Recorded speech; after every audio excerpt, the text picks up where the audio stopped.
అందరికీ నమస్కారం. ప్రస్తుతం మనతో పాటు సుప్రసిద్ధ జ్యోతిష్య వాస్తు పండితులు బ్రహ్మశ్రీ డాక్టర్ నాయకంటి మల్లికార్జున శర్మ గారు ఉన్నారు. వృషభ రాశి వారి పరిస్థితి అక్టోబర్ మాసం ఏ విధంగా ఉండబోతుందో గురుగారు మాటలోనే అడిగి తెలుసుకుందాం. నమస్కారం గురుగారు. నమస్కారం అండి. గురుగారు, అక్టోబర్ మాసం విశేషంగా మనకి విజయదశమి ఉంది, ధనత్రయోదశి, దీపావళి. సో ఓవరాల్గా వృషభ రాశి వారి పరిస్థితి ఏ విధంగా ఉండబోతుంది, ఈ పండుగల్ని ఎలా వినియోగించుకుని పరిహారాలు చేసుకుంటే బాగుంటుంది అంటారు?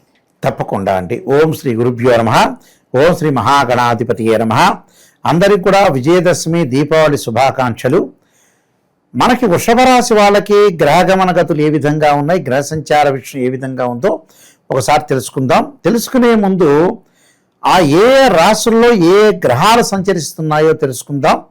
మిథున రాశిలో గురువు సంచారం చేయటం, అంటే అక్టోబర్ 18 వరకు కూడా గురువు మిథున రాశిలో సంచారం చేయటం, 18వ తారీఖు నుంచి కూడా అతిచారంతో మరి గురువు కర్కాటక రాశిలోకి ప్రవేశం చేయటం, శని అక్టోబర్ 3 వరకు మీనరాశిలో ఉండి అదే మీనరాశిలో వక్రగతిలో పొందటం, రాహు కుంభరాశిలోను, అలానే కేతు వచ్చేటప్పటికల్లా సింహరాశిలో సంచారం చేస్తాడు. అలానే శుక్రుడు సింహరాశిలో 10వ తారీఖు వరకు ఉండి తర్వాత కన్యారాశిలోకి 10వ తారీఖు తర్వాత కన్యారాశిలోకి ప్రవేశం జరగటం, అలానే రవిగ్రహము ముఖ్యంగా కన్యారాశిలో ప్రథమార్థంలో ఉండి ద్వితీయార్థంలో తులారాశిలోకి ప్రవేశం చేయటం, కుజుడు తులారాశిలో ఉండి వృశ్చిక రాశిలోకి సంచారం చేయటం, బుధుడు తులారాశి నుంచి తులారాశిలో ప్రథమార్థం ఉండి వృశ్చిక రాశిలో ద్వితీయార్థంలో ప్రవేశం జరుగుతూ ఉంటుంది. అయితే ఇక్కడ ఇవి గ్రహాలకు సంబంధించి ఇవన్నీ కూడా గోచారీత్యా చెప్పబడే ఫలితాలే కానీ బర్త్ చార్ట్ను అనుసరించి చెప్పనివి కాదు, జన్మజాతకాన్ని అనుసరించినవి కాదు.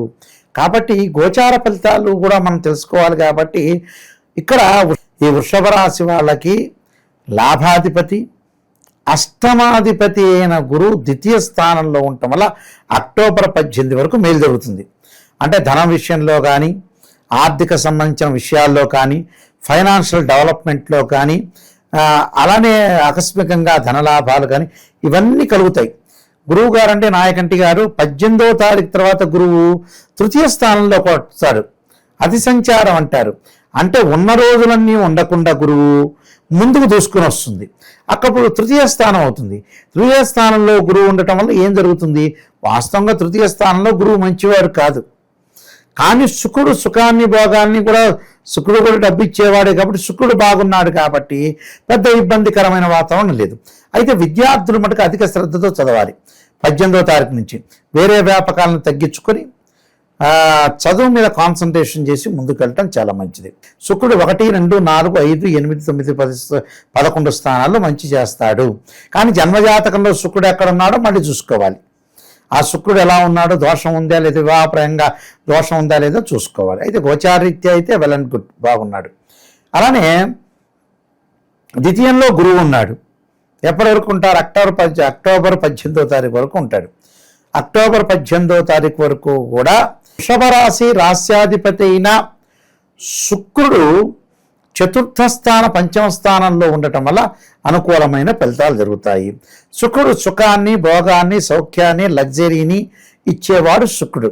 ఈ రాశ్యాధిపతి అయ్యాడు. ఇక్కడ రాశ్యాధిపతి అయ్యాడు, వీరికి షష్టమాధిపతి కూడా అయ్యాడు. కాబట్టి శుక్రుడి వల్ల మంచి మేలు జరిగే అవకాశాలు ఉంటాయి. అక్టోబర్ మొత్తము కూడా శుక్రుడు వివాహ ప్రయత్నాలు, అలానే వీళ్ళకి ఎవరైతే వివాహ ప్రయత్నాలు చేస్తారో మంచి సుసంపన్నమైన కుటుంబం నుంచి అబ్బాయి కానీ, సుసంపన్నమైన కుటుంబం నుంచి అమ్మాయి కానీ వచ్చే అవకాశాలు ఎక్కువ ఉంటాయి. ప్రేమ వివాహాలు ఫలించే అవకాశాలు ఒకటి ఉంటుంది. వాహనాలు కొనుగోలు చేయటం, బంగారు ఆభరణాలు, దుస్తులు కొనుగోలు చేసే అవకాశాలు ఎక్కువగా ఉంటాయి. సో శుభ కార్యక్రమాల నిర్వహణ కూడా చేసుకుంటారు. సో ఈ వృషభ రాశి వాళ్ళకి 100% శుక్రుడు బాగున్నాడు గోచారీత్యా. అలానే మిగతా గ్రహాల యొక్క కంజంక్షన్ చూద్దాం. మిగతా గ్రహాల యొక్క కంజంక్షన్లో కేతు చతుర్థ స్థానంలో ఉంటాడు. అంటే వృషభం, మిథునం, కర్కాటకం, సింహం. చతుర్థంలో కేతు ఉంటే తల్లి యొక్క ఆరోగ్య విషయంలో కానీ, వాహనాల మీద వెళ్ళేటప్పుడు ప్రమాదాలు కానీ, వాహనాలు కొనుగోలు చేయలేకపోవటం, వాయిదాలు పడే అవకాశాలు ఎక్కువగా ఉంటాయి. అది కేతు. అయితే ఇక్కడ రవి బుధుల యొక్క రవి యొక్క కలయిక కూడా ఉంది. రవి కన్యారాశిలో ఉండి కొన్నాళ్ళు మళ్ళీ తులారాశిలోకి ప్రవేశిస్తారు. అంటే వీళ్ళకి చతుర్థాధిపతి అయిన రవి పంచమ షష్టమాల్లో ఉన్నాడు.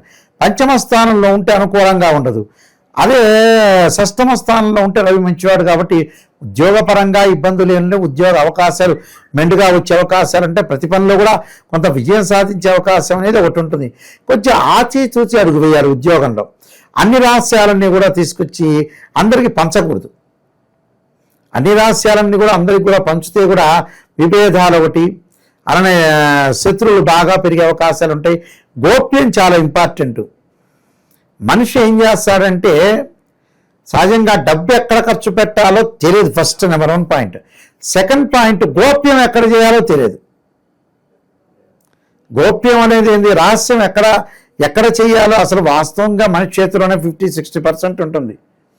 కానీ వీళ్ళు టోటల్లీ ఫెయిల్ అవుతారు. అంటే బ్రెయిన్ మెచ్యూరిటీ లెవెల్స్ పెరగపోవటం అని అర్థం. చూసారా, మనం ఎక్కడ ఏది చెబుతున్నా కూడా రకరకాల వాళ్ళు, కొంతమంది వినేవాళ్ళు ఉంటారు, కొంతమంది వినేయని వాళ్ళు ఉంటారు. వాడు మళ్ళీ రకరకాల కామెంట్లు పెడుతుంటాడు. అంటే తెలియని నాలెడ్జ్, అన్నాలెడ్జ్, అసలు తెలియకపోవటం. అంటే ఎంత స్ట్రాంగ్గా మనం ఇంత దూసుకు వెళ్ళినట్టు చెప్పాం. డబ్బు ఎక్కడ పొదుపు చేయాలో తెలియదు, ఎక్కడ ఖర్చు పెట్టాలో తెలియదు. ఒక స్కానింగ్ తీయమని డాక్టర్ గారు చెబితే ఆ స్కానింగ్ లేకుండా వాడు యాపిల్ ఫోన్ కొనుక్కుంటాడు. మ్యారేజ్ బ్యూరో, మంచి మ్యారేజ్ బ్యూరోలో మా అమ్మాయికి మంచి జరగాలంటే వాడు మంచి మ్యారేజ్ బ్యూరోలో ఇవ్వడు. మంచి కాలేజీలో పిల్లల్ని వేయాలంటే అలా వేయని వాడు కూడా ఉన్నాడు. ఇలాంటి ఇన్సిడెంట్స్ మన చేతుల్లోనే ఉంటాయి. నిజం చెప్పాలంటే ఇవన్నీ వాళ్ళు సర్దుబాటు చేసుకోరు. ఇలాంటి వివేకంతో వెళ్తారు.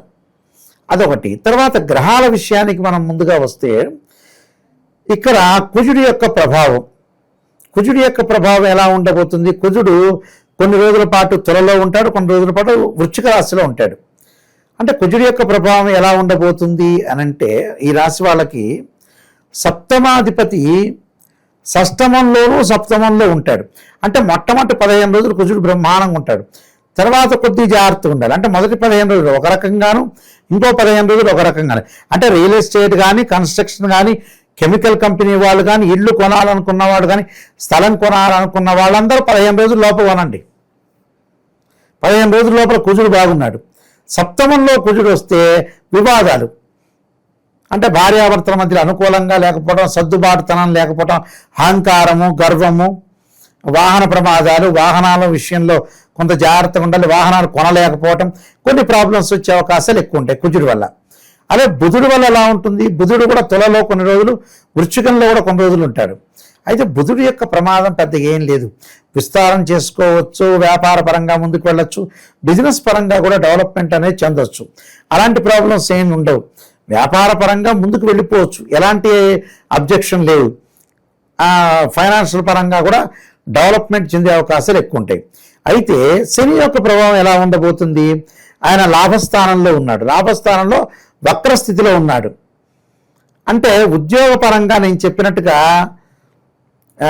గోప్యంగా ఉంచాలి, కొన్ని రహస్యాలు గోప్యంగా ఉంచి ముందుకు వెళ్ళాలి. అంటే ప్రతి విషయాన్ని కూడా బయటకు చెప్పకుండా చాలా జాగ్రత్త. వృత్తిపరంగా మటుకు కొన్ని ఇబ్బందులు కలిగే సూచనలు రాకుండా చూసుకోవాలి. అలానే రాహు యొక్క ప్రభావం వల్ల కూడా విదేశాలకు వెళ్ళే అవకాశాలు ఉంటాయి కాబట్టి ఎలాంటి ఇబ్బందులు ఉండవు. ఏం ఆలోచన చేయాల్సిన పని. వృషభ రాశి వాళ్ళకి ముఖ్యంగా బాగున్నది ఏంటంటే గురుబలం అక్టోబర్ 18 నుంచి బాగుంటాడు, శుక్రుడు బాగుంటాడు. శుక్రుడు తర్వాత కుజుడు కొన్ని రోజులు 15 రోజుల పాటు కుజుడు బాగుంటాడు, 15 రోజుల పాటు బుధుడు బాగుంటాడు.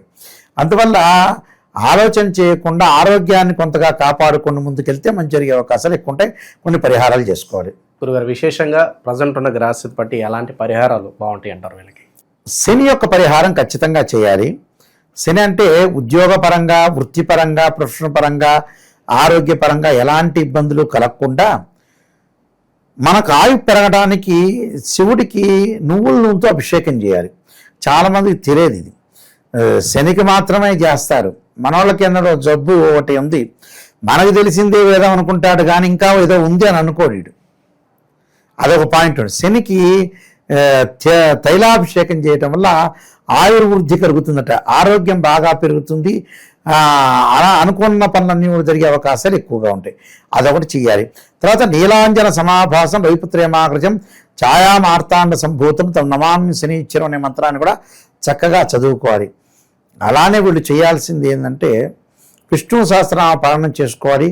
ఓం నమస్య పంచాక్షరి తత్పురుషాదే మహాదేవాయ ధీమే తన్నోరుద్ర ప్రచోదయాత్ అనే మంత్రాన్ని కూడా తప్పకుండా చేస్తే వీళ్ళకి మంచి జరిగే అవకాశం ఖచ్చితంగా ఉంటుందండి. ఓవరాల్గా వృషభ రాశి వాళ్ళ పరిస్థితి ఈ మాసం ఏ విధంగా ఉండబోతుందో చాలా బాగా వివరించారు. ధన్యవాదాలు. నమస్కారం అండి.